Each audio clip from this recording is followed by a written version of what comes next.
D'abord, moi je crois beaucoup à ce qu'avait montré Albert Sorel dans l'Europe et la Révolution française au début du XXe siècle, c'est que les guerres de la Révolution et de l'Empire sont la continuation des guerres de l'Ancien Régime.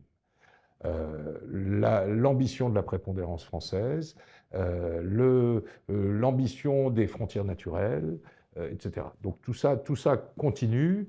On pourra toujours dire les révolutionnaires voulaient libérer le monde, mais quand on regarde la littérature révolutionnaire de l'époque, la libération du monde, elle disparaît assez vite, hein, pour des choses extrêmement concrètes, comme par exemple les limites naturelles qui sont atteintes finalement juste au début du règne de Napoléon. Donc, continuation. Donc, en face, on a les mêmes réactions qu'on avait face à Louis XIV, face éventuellement à Louis XV, qui sont de dire non, pas de système français en Europe. Bon, et ça, c'est la réponse de l'Autriche, de la Russie, de la Prusse.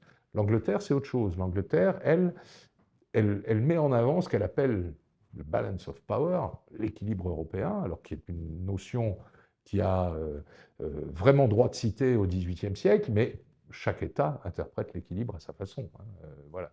Alors pour les Anglais, qui sont quand même les plus riches, qui ont la marine et qui ont la volonté comment dire, de perturber le continent pour empêcher toute hégémonie, pour les Anglais, ça veut dire pas de grande puissance continentale et pas d'alliance entre les puissances continentales. Il faut des puissances moyennes avec lesquelles je puisse commercer. Parce que pour les Anglais, c'est ça, hein, c'est le commerce. Bon.